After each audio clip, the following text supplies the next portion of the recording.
இந்த கருத்து வேற்றுமைகளில் அறிஞர்கள் பயன்படுத்தக்கூடிய ரெண்டு வார்த்தை, ஒன்று ராஜிஹ், இன்னொன்று மர்ஜூஹ். இது பலமான கருத்து, இது பலம் குறைந்த கருத்து, அவ்வளவுதான். இதுல சத்திய அசத்தியம் எல்லாம் பிரிக்க முடியாது. கையாற்றுறது கூடுமா கூடாதா, சத்திய சத்தியம் எல்லாம் பிரிக்க முடியாது. தராவி 8க்கு மேலையா, சத்திய சத்தியம் எல்லாம் பிரிக்க முடியாது. இதுல ஒண்ணுதான் சொல்ல முடியும், இது பலமுள்ள கருத்து, இது பலம் இல்லாத கருத்து. பலமுள்ள கருத்தை பின்பற்றினால் சிறந்தது. ஏன்? ஆதாரங்கள் ஒன்றுதான், ஆனால் புரிதல் வேறுபாடு. உதாரணத்துக்கு தராவி விஷயத்தை விளக்கி ஆகணும், சமூகத்துக்கு நல்லா புரியணும், தப்பா புரிஞ்சிடக்கூடாது. ரசூலுல்லாஹ் தொழுதது 8+3 தான். 8+3 தான். ரசூலுல்லாஹ்வுடைய செயல் தெளிவுதான், ரமதான்லையும் ரமதான் அல்லாத காலத்திலையும். ஆனால் ஒருவர் 8க்கு மேல் தொழுவதற்கு ஆசைப்படுகிறார், இவர் தொழலாமா? இஷாவுக்கு பின்னாடி தராவி ஜமாத்தோட சேர்ந்து 8 தொழுதுட்டாரு, 3 வித்திரம் முடிச்சிட்டாரு, ரைட் 2 மணிக்கு எழுந்துக்கிறாரு, தொழணும்னு ஆசைப்படுறாரு, நஃபீலான தொழுகை, தொழலாமா கூடாதா? ஃபத்வா கொடுக்காதீங்க. அறிஞர்கள் ஆய்வு செய்கிறார்கள். இப்ப சில ஹதீசுகள் வருகிறது, இதற்கு மேல் தொழுவதற்கு ஆதாரத்தை கொடுப்பதை போல. ரசூலுல்லாஹ் சொன்னார்கள், இரவு வணக்கத்தை பற்றி ஒரு கேட்ட பொழுது 2 தொழுங்கன்னாங்க, எண்ணிக்கை சொல்லல. இமாம் முடிக்கும் வரை தொழுங்கன்னு சொன்னாங்க, எண்ணிக்கை சொல்லல. இப்படி எண்ணிக்கை குறிப்பிடப்படாத சில ஹதீசுகளை, நபித்தோழர்களுடைய சில செயல்பாடுகளை, நபி ரசூலுல்லாஹ் வாழும் பொழுது அதை செயலா பார்த்த சில நபித்தோழர்களுடைய புரிதலை முன்வைத்து சொல்லுவார்கள் சில அறிஞர்கள், 8க்கு மேல தொழுறது தப்பில்ல. இன்னும் சில அறிஞர்கள் சொல்லுவார்கள், இல்ல ரசூலுல்லாஹ்வுடைய செயல் உறுதியா இருக்கு, 8க்கு மேல தொழக்கூடாது. ஆனா அந்த 2 கூட்டமும் ஒன்னு ஹக்க இன்னொன்னு பாத்தில்னு சொல்லல. ஷேக் அல்பானி ரஹிமஹுல்லாஹ் 8க்கு மேல தொழக்கூடாதுங்கிறாங்க.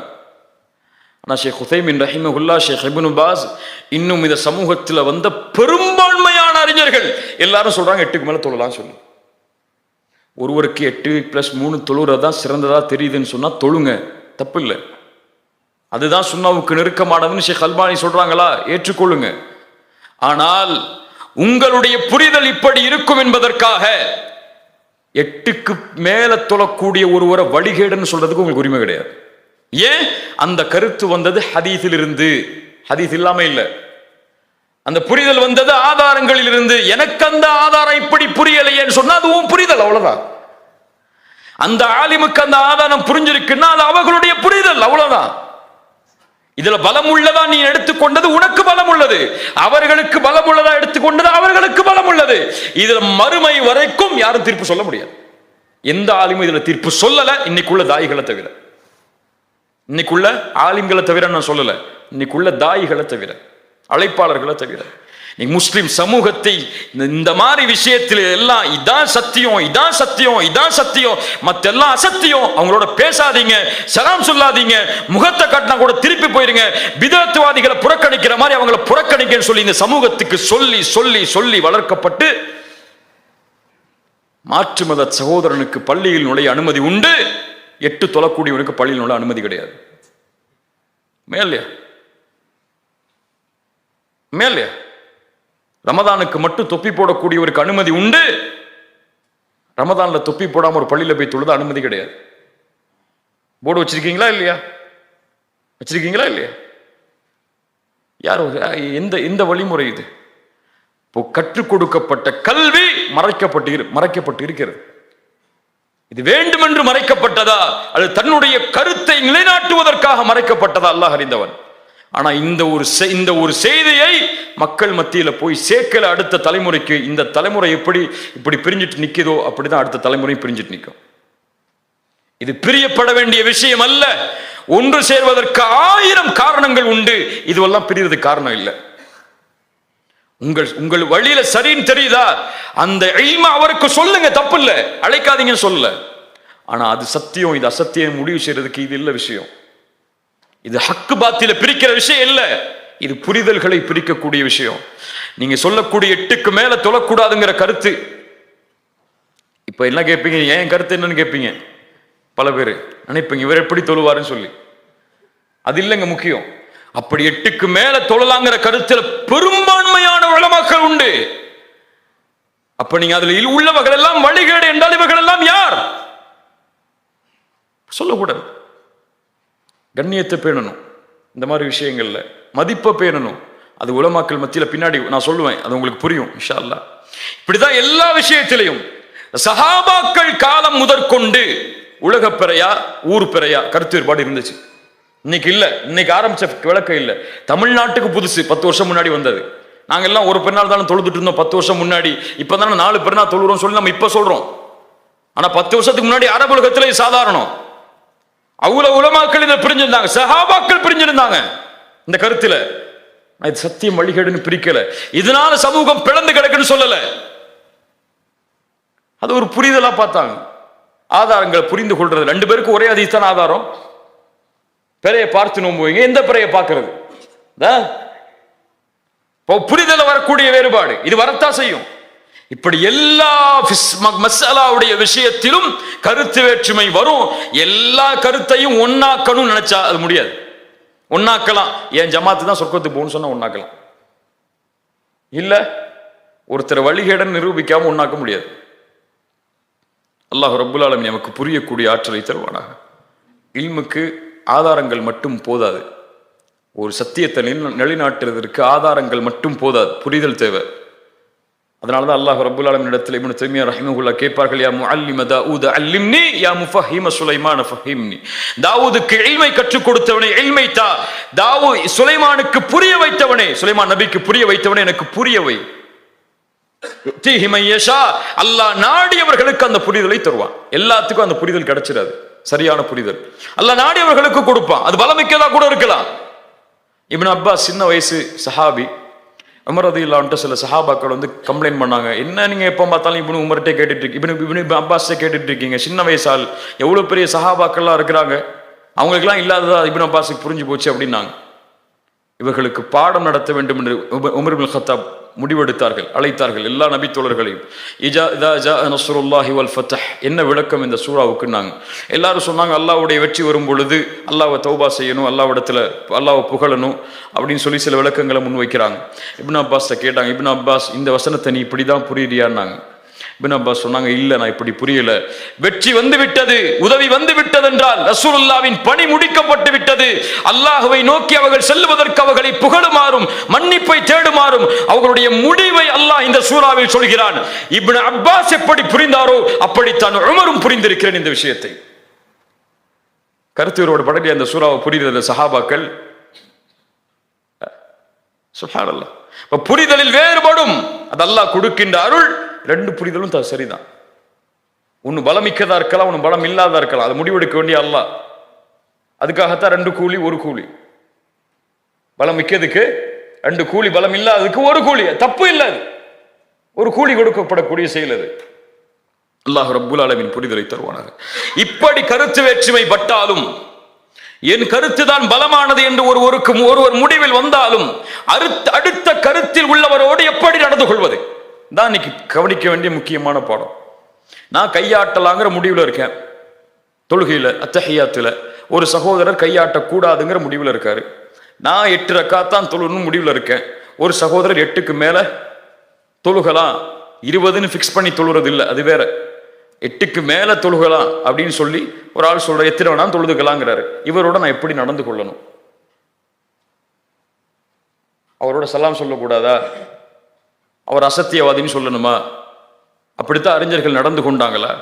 உண்மையில் இந்த மாதிரி மசாலாக்கள் எல்லாம் மார்க்கம் சொல்லக்கூடிய கருத்து வேற்றுமைகளில் நடந்து கொள்ளக்கூடிய ஒழுக்கத்தின் அடிப்படையில் இருந்தால் கருத்து வேற்றுமை வராது.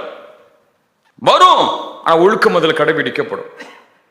ஆனா இன்னைக்கு எந்த அதபையும் கடைபிடிக்காம, எந்த ஒழுக்கத்தையும் கடைபிடிக்காம, என் மனசு என்ன சொல்றதோ அதான், உன் மனசு அதை சொன்னா அது தப்பு, அவ்வளவுதான். ஏன் ஷேக் சொல்லிட்டாரு அவ்வளவுதான், உன் ஷேக் எல்லாம் ஒண்ணும் கிடையாது. நம்மள்ட்ட இருக்கக்கூடிய பெரும்பான்மையுடைய நிலைப்பாடு. அல்லாஹு அக்பர். ஒரு செய்தியை சொல்ற, மிக முக்கியமான செய்தி. மினாவில் எத்தனை ரக்காத் தொழணும்? ஹஜ்ஜுக்கு போறவங்க 2 தொழணும், 2 தானே தொழணும். உஸ்மான் இப்னு அஃபான் அவருடைய ஆட்சி காலத்தில் மினாவில் 4 ரக்காத் தொழுதாங்க. லுஹர் அஸர் இஷாவை இப்னு மஸ்ஊத் வர்றாங்க, உஸ்மான் ரசூலுல்லாஹ் 2 தான் தொழுதாங்க, அபூபக்கர் 2 தான் தொழுதாங்க, உமர் 2 தான் தொழுதாங்க, நீங்களும் முதற்பட்ட ஆட்சி காலத்தில் 2 தான் தொழுதீங்க, ஆனா இப்போ ஏன் 4 தொழுறீங்க? உஸ்மான் ரலியல்லாஹு அன்ஹு சில ஆதாரங்களை முன்வைக்கிறாங்க. அவங்களுடைய புரிதல் கொஞ்சம் வித்தியாசமா இருந்துச்சு அந்த விஷயத்துல. அவர் மக்காவாதியாக தன்னை கருதினார் திருமணம் முடித்ததால். பயணத்தில் இருப்பவர் தான் பயணத்துடைய சட்டத்தை கடைபிடிக்கணும், பயணத்தில் ஒரு இடத்துல தங்கிட்டாங்கன்னா அங்க இருக்கக்கூடிய முக்கியங்களுடைய சட்டம் தான், இப்படி சில மசாலாக்களா விளக்கம் சொன்னாங்க. தொழுகைக்கு அடுத்த அசருடைய வக்து வந்துருச்சு, அடுத்த வக்து வந்துருச்சு. யார் முரண்பட்டா? இப்னு மஸ்ஊத். தொழுகை ரசூலுல்லாஹ் தொழுகை 2 சொன்னவங்க. உஸ்மான் மறுபடி தொழ வைக்கிறான் 4. பின்னாடி நின்று தொழுறாங்க. பின்னாடி நின்று அந்த கருத்தில் முரண்பட்ட இப்னு மஸ்ஊத் தொழுதார்கள். தொழுது முடிச்சோட சில சஹாபாக்கள் கேட்டாங்க, நீங்க தானே போய் அவங்கள்ட்ட சொன்னீங்க 2 தொழணும்னு சொல்லி, நீங்க 4 தொழுதா? இப்னு மஸ்ஊத் சொன்னாங்க, அல் ஹிலாஃபு ஷர்ருன், இந்த இடத்தில் நான் பிளவுபடுவது தீமை, சமூகத்தை பிளந்துவிடும். இதுல உஸ்மானுடைய கருத்தை மதிக்க 2 போயிட்டாங்க. பின்னால சரி செய்யப்பட்டுச்சு 2. அது வேற. ஆனால் தப்பா புரிஞ்சு கூட உஸ்மான் தப்பு செஞ்சாங்கன்னு சொல்லி, அது அவங்களுடைய புரிதல், அவ்வளவுதான். பின்னாடி மாத்தி கொண்டாங்க, பின்னாடி வந்த தலைமுறை அதை மாத்திக்கிச்சு 2 சொல்லி மறுபடியும். ஆனால் அதற்காக ஒரு சமூகம் பிளக்கல. அதான் சொல்ல வரேன், நான் இவருக்கு பின்னாடி தொழுக மாட்டேன்னு சொல்லி போகல. இந்த ஒரு காரணத்தை காட்டி அந்த இமாம் கையசைக்க மாட்டேங்கிறாருன்னு சொல்லி அவர் பின்னாடி தொழ மாட்டேன்னு போகல, நம்ம போற மாதிரி. அந்த இமாம் தொப்பி போட மாட்டேங்கிறாருன்னு சொல்லி போகல, நம்ம போற மாதிரி. சஹாபாக்களில் இருந்த நடைமுறையை விட்டு யார் நடைமுறையை நாம் பின்பற்ற போகிறோம் மார்க்க விஷயத்துல? அல்லாஹ் ரப்புல் ஆலமீன் நம்மை சீர்படுத்துவானாக.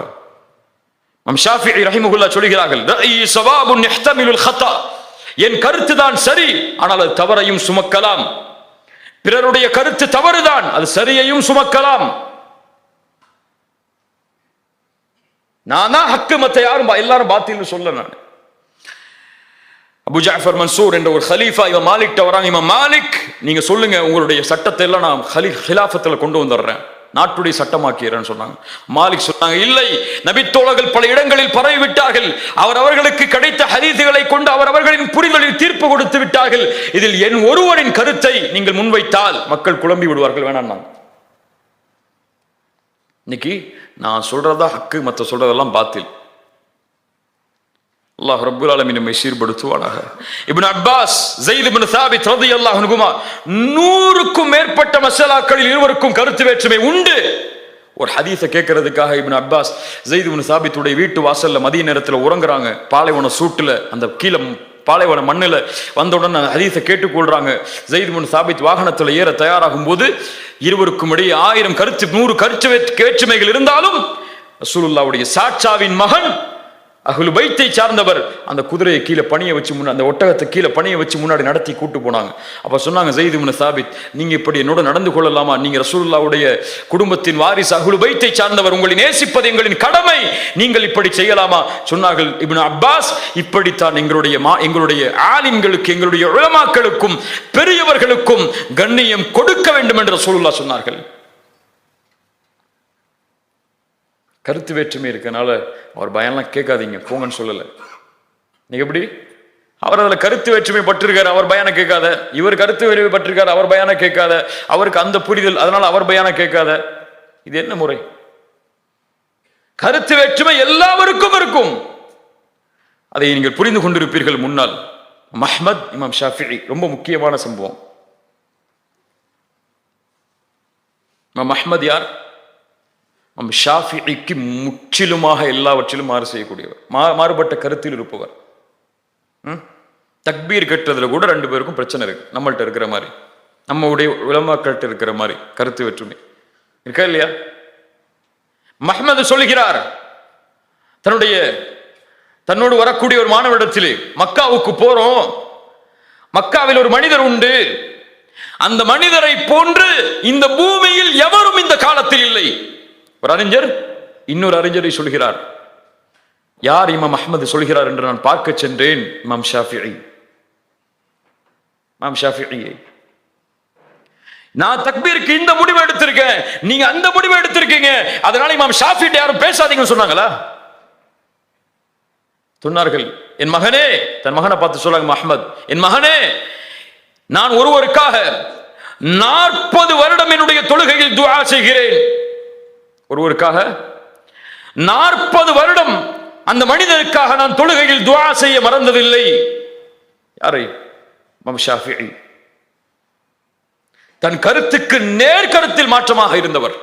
எல்லா விஷயத்திலையும், ஜக்காத்துல முதற்கொண்டு, துஹூர்ல முதற்கொண்டு, எல்லா விஷயத்திலையும். ஆனால் அவர்கள் பார்த்த முறை, அவர்கள் பழகிய முறை, அவர்கள் வைத்திருந்த மதிப்பு, அவர்கள் அணுகிய முறை, சத்தியம் சொல்லப்பட வேண்டும். அது இமாம் ஷாஃபி சொன்னால் என்ன, இமாம் அஹ்மது சொன்னால் என்ன? ஹக்கு உயர்த்தப்பட வேண்டும், அதை நான் சொன்னால் என்ன, அவர் சொன்னால் என்ன? இதெல்லாம் சத்திய சத்தியத்தை முடிவு செய்யக்கூடிய விஷயம் இல்லை. இது புரிதல் வரத்தான் செய்யும். இமாம் ஷாஃபிஈ இந்த உலகத்திற்கு சூரியனை போன்றவர். மக்களுக்கு அவரால் தான் பாதுகாப்பு கிடைக்கும் ஃபித்னாவில் இருந்து. அஹ்மதின் வார்த்தைகள். அல்லாஹு அக்பர். கண்ணியத்துக்குரியவர்களே, இப்படித்தான் நம்முடைய அறிஞர்கள் இந்த கருத்து வேறுபாட்டில் நடந்திருக்கிறார்கள். ஆனால் நாம் இந்த விஷயத்தில் எல்லை மீறுகிறோம் என்று, இந்த சமூகம் எல்லை மீறுகிறதோ என்று சிந்திக்க தோன்றுகிறது. இன்று வரக்கூடிய நடைமுறைகளின் பிரச்சனைகளை பார்க்கும்போது, பள்ளிவாசலுடைய கலவரங்கள், தனித்தனி பள்ளிவாசல்களுடைய பிரிவுகள், இதற்கெல்லாம் காரணம் கொள்கை அடிப்படையின் பிரிவல்ல, இந்த கருத்து வேற்றுமையின் பிரிவுகள். பிதஅத்தை எல்லாத்திலையும் பேசுறோம், ஆனா இப்படி பிரிகிறது பிதஅத்தான்னு யோசிக்க மறந்துட்டோம். பிதஅத்தை எல்லாத்திலையும் பேசுறோம், ஆனா இந்த கருத்து வேற்றுமைக்காக பிரிவது பிதஅத்தா இல்லையா? பிதஅத்தான. சஹாபாக்கள் பிரியல, அறிஞர்கள் பிரியல, உலமாக்கள் பிரியல, தாய்கள்னு சொல்றவங்க அல்லது நம்மளை மாதிரி பொதுமக்கள் பிரிஞ்சிருக்கோம்னா பிதஅத்தான அது. இந்த பிதஅத்தை நம்ம நரகத்துக்கு கொண்டு போயிடாதா? ஒரு கருத்தில் இருப்பதால் இன்னொரு கருத்தில் இருப்பவரை அசத்தியவாதி, அவர் முஅ்தஸிலா, அவர் ஹவாரிஜ், அவர் முர்ஜிஆ என்று பட்டம் கொடுப்பதில் எதை கண்டோம்? நம்முடைய பலத்தையும் கண்ணியத்தையும் இழந்ததை தவிர. அல்லாஹு அக்பர். கடைசியான மிக முக்கியமான காரணம் தஅஸ்ஸுப். தஅஸ்ஸுப், ஒரு ஷேഖை பின்பற்றுவது. ஒரு ஷேഖை பின்பற்றுவது. இப்னு தைமியா ரஹிமஹுல்லாஹ் சொன்னார்கள், எனக்கு எந்த இமாமும் தேவையில்லை, ஒரு இமாம் போதும் என்று யார் ஒருவன் முடிவெடுத்து அவரை பின்பற்றுகிறாரோ, அவர் எப்படி ராஃபிதாக்கள் எல்லா ஹலீஃபாக்களையும் புறக்கணித்து அலி மட்டும் போதும் என்று சொன்னார்களோ, எப்படி ஹாரிஜியாக்கள் உஸ்மானையும் அலியையும் காஃபிர் என்று மற்ற சஹாபாக்களை ஏற்றுக்கொண்டார்களோ, இப்படிப்பட்டவர்கள் தான். ஏன்? கருத்து வேற்றுமைகள் எது பலமோ, யார் கருத்து சரியோ அந்த கருத்தை பின்பற்றுபவர்களை பின்தொடர்ந்து செல்ல வேண்டுமே தவிர, அவர் சொல்லிட்டா அவருக்கு மேல பேச்சே கிடையாதுன்னு சொல்லலாம் முடியாது நம்மளால. அவர் சொல்லிட்டா அவருக்கு மேல பேச்சே கிடையாது. இன்னைக்கு நம்ம சமூகத்தில் ஒரு புதிய கலாச்சாரம் வளர்ந்து வருகிறது. தவிர்க்கப்பட வேண்டிய முக்கியமான கலாச்சாரம் ஒருவரை உயர்த்துவது, மற்றவர்களை தாழ்த்துவது, அல்லது ஒருவருடைய உரையை அதிகமாக கேட்பது, இன்னொருடைய உரையை கருத்து வேற்றுமைக்காக விடுவது. அக்கீதால பிரச்சனைக்காக இல்லை, அல்லது மார்க்கத்தில் அடிப்படையாக வரக்கூடிய விஷயங்களை பிரிஞ்சு போறாருங்கிறதுக்காக இல்லை, கருத்து வேற்றுமைக்காக. என் கருத்தில் அவர் இருக்கிறார், அவரை நான் உயர்த்துவேன், என் கருத்துல இல்லை, அவரை நான் தாழ்த்துவேன் சொல்லி ஆலிம்கள் மத்தியிலே பிரிச்சுட்டு உட்கார்ந்துருக்கோம். தஅஸ்ஸுப், கண்மூடித்தனமாக ஒருவரை பின்பற்றுவது, எந்த மார்க்க கல்வியும் இல்லாமல். அல்லாஹ் ரப்புல் ஆலமீன் இப்படிப்பட்ட கொள்கையிலிருந்து எம்மை பாதுகாப்பானாக. ஷேக் இப்னு கய்யிம் ரஹிமஹுல்லாஹ் சொன்னார்கள், என்னிடத்திலே என் ஷேக் யார் என்று கேட்டால் நான் சொல்லுவேன் ஷேഖி ரசூலுல்லாஹ். என் மன்ஹஜ் எதுவென்று கேட்டால் நான் சொல்லுவேன் அல் குர்ஆன் வ சுன்னஹ். என் ஜமாஅத் எதுவென்று கேட்டால் நான் சொல்லுவேன் முஸ்லிம்கள் சார்ந்திருக்கக்கூடிய ஜமாஅத் என்று. முஸ்லிம்கள் சார்ந்திருக்கக்கூடிய ஜமாஅத் என்று. அல்லாஹ் ரப்புல் ஆலமீன் நம்மை சீர்படுத்துவானாக. அமீருல் முஃமினீன் அலி இப்னு அபி தாலிப் அவர்கள் சொன்னார்கள், ஒரு மனிதனை கொண்டு சத்தியம் அறியப்படக்கூடாது. நல்லா புரிஞ்சுக்குங்க, ஒரு மனிதனை கொண்டு சத்தியம் அறியப்படக்கூடாது. இவர் சொன்னா சத்தியம்னு நினைக்கக்கூடாது. அவர் சொல்லக்கூடிய இல்மை கொண்டுதான் சத்தியம் முடிவெடுக்கப்பட வேண்டும். அவர் சொல்லக்கூடிய இல்மை கொண்டுதான் சத்தியம் முடிவெடுக்கப்பட வேண்டுமே தவிர, இவர் சொல்லிட்டா சத்தியம் நினைச்சிடக்கூடாது. அவர் மதீனால படிச்சுட்டு வந்திருக்காரு, அவர் மக்கால படிச்சுட்டு வந்திருக்காரு, அவர் சொன்னா சத்தியம். அவர் அந்த ஷேக்கிட்ட இஜாசா வாங்கி வச்சிருக்காரு. இன்னைக்கு பல பேர் கேட்குறாங்க, இஜாசா இருக்கா அவங்களுக்குங்கிறாங்க, அனுமதி இருக்கா, லெட்டர் பேட் இருக்கானுங்க. லெட்டர் பேட் வச்சிருந்தா சத்தியமா? இல்ல. இது சத்தியத்தை முடிவு செய்யாது. ஒரு வழி கொடுக்கலாம் உங்களுக்கு சத்தியத்தை தேடுவதற்கான முடிவு அவர் சொல்லக்கூடிய இல்ம். அப்படியே இல்லையா? இல்மை கொண்டுதான் ஒரு மனிதன் முடிவு செய்யப்பட வேண்டுமே தவிர கண்மூடித்தனமா அவர் முடிவு செஞ்சிடக்கூடாது. அவர் சொல்லிட்டாலே சத்தியம்தான் அப்படின்னு சொல்லி முடிவு பண்ணிடக்கூடாது. இல்மை தேட வேண்டும், அறிய வேண்டும். அல்லாஹ் ரப்புல் ஆலமீன் நமக்கு தெளிவை தருவானாக. அப்படியே கருத்து வேற்றுமை பட்டாலும், நம் கருத்தில் மாற்றமாக இருந்தாலும், அவரை அழைக்கக்கூடிய முறையும் அதற்காக நாம் பயன்படுத்தக்கூடிய வார்த்தைகளும் கண்ணியமா இருக்கணும். இன்னைக்கு கபூர் வணக்கத்தில் ஈடுபட்டு கொண்டிருக்கக்கூடிய மக்களை பெரும்பான்மையா நம்முடைய குர்ஆன் சுன்னாவுடைய பாதையில கொண்டு வர முடியாததுக்கு காரணம் இதுதான். பித்அத்துகளை செய்யக்கூடிய ஆதாரங்களே இல்லாம கருத்து வேறுபாடு பட்டு போன மக்களை ஆதாரங்களை காட்டி சரியான வழிக்கு கொண்டு வர முடியாததுக்கு காரணம் இதுதான் நம்முடைய அணுகுமுறை. உடனே ஒரு செயலை செஞ்சிட்டாரா, அவருக்கு தெரிஞ்சு செய்யறாரா, தெரியாம செய்யறாரா, அவருக்கு இல்மு இருக்கா இல்லையா, எந்த நிலைப்பாட்டுல செய்யறாரு, எதை பத்தியும் கேட்காம அங்க ஒரு ஆள் சொன்னாருங்க அவர் செய்யறாருன்னு சொல்லி அப்படியே அப்படி செஞ்சா அவர் பித்அத் செய்யறாரு, அவர் நாளைக்கே நரகத்துக்கு போயிறாரு மூத்தாடா அப்படின்னு சொல்லக்கூடாது. தப்பு. அந்த சட்டம் சொன்ன மாதிரி தான். ஒரு ஆள் உங்கள்கிட்ட அவர் பித்அத்வாதியா, அவர் ஹவாரிஜ் கொள்கையில இருக்காரா, முஅ்தஸிலாவா இருக்காரா, இந்த அக்கீதால விலகி இருக்காரா கேட்டா ஃபத்வா என்ன? போய் வழிகாட்டு. ஃபிர்அவுன், அடிக்கடி நான் சொல்லுவேன், ஃபிர்அவுன் தன்னை ரப் என்று சொன்னான். ஆனா ரப்புக்குமுல் அலா, நான் தான் ரப்பு, என்னை விட ரப்பு இல்ல. தன்னை ரப்பாக ஏற்ற, ரப்பை அல்லாஹ்வாக ஏற்ற ஒரே காரணத்திற்காக மனைவியை கொலை செய்தான். தன் பெண்ணுக்கு வேலையாக இருந்த மாஷிதா இப்னத்தி ஃபிர்அவுன் கொலை செய்தான். பனி இஸ்ரவேலர்களுடைய ஆண் குழந்தைகள் எல்லாவற்றையும் மறுத்தான். இவ்வளவு கொடுங்கோலன். இத்ஹபா இலா ஃபிர்அவுன் இன்னஹு தகா. அல்லாஹ் சொல்றான் பாருங்க குர்ஆன்ல, ஃபிர்அவுனிடத்தில் செல்லுங்கள், அவன் வரம்பு மீறுகிறான். ஃபகூலா லஹு கௌலல் லய்யினா லஅல்லஹு யததக்கரு அவ் யக்ஷா. அவனிடத்தில் நீங்கள் மென்மையோடு பேசுங்கள் மூசா, ஹாரூன், அவன் ஒருவேளை நினைவு பெறலாம், ஒருவேளை அல்லாஹ்வை பயப்படலாம். எப்படி? ஆனா ரப்புக்குமுல் அலா, நான் உயர்வான இறைவன் என்று சொல்லக்கூடிய ஃபிர்அவுனிடத்தில் எப்படி பேசணும்? மூசா, ஹாரூன், ஏதோ மூசா நபி சமூகத்தில் அப்படி பேசலாங்க, இந்த சமூகத்தில் அப்படிலாம் பேசக்கூடாதுலாம் கிடையாது. நபிமார்கள் வரலாற்றை படிக்கிறதுக்கு இல்ல, படிப்பினை பெறுறதுக்கு. எப்படி பேசணும்? மென்மையா பேசுங்க மூசா, மென்மையா பேசுங்க ஹாரூன். கத்தாதா எழுதினார்கள் இந்த வசனத்திற்கு கீழே, ஆனா ரப்புக்குமுல் அலா என்று சொல்லக்கூடிய ஃபிர்அவுனிடத்திலேயே மென்மையாக பேசுமாறு அல்லாஹ் கட்டளையிட்டால், ஒரு சின்ன விஷயத்தில் கருத்து வேறுபாடு படுகிறான் அல்லது ஒரு கொள்கையில் மாறுபட்டிருக்கிறான் என்பதற்காக சுப்ஹான ரப்பிக்கல் அலா என்று சுஜூதில் சொல்லக்கூடிய முஸ்லிம் இடத்தில் எப்படி பேசணும்? எப்படி பேசணும்? நம்ம பேசுற மாதிரியா? நம்ம வைக்கிற மாதிரியா முரண்பாடுகளை? மார்க்க வியாபாரி அல்லது காசுக்காக மார்க்கத்தை உழைப்பவர். இன்னைக்கு உலமாக்களுக்கு, இந்த அறிஞர்களுக்கெல்லாம் நம்ம பட்டம் வச்சிருக்கோமே கருத்து வேறுபாட்டுக்காக. இப்படியா? ஃபேஸ்புக்கில் எழுதுறதா, ஃபேஸ்புக்கில் அவரை பற்றி ஸ்டேட்டஸ் போடுறதா? இதுக்காக நம்ம இப்படியா வளர்க்கப்பட்ட சமூகம் இது?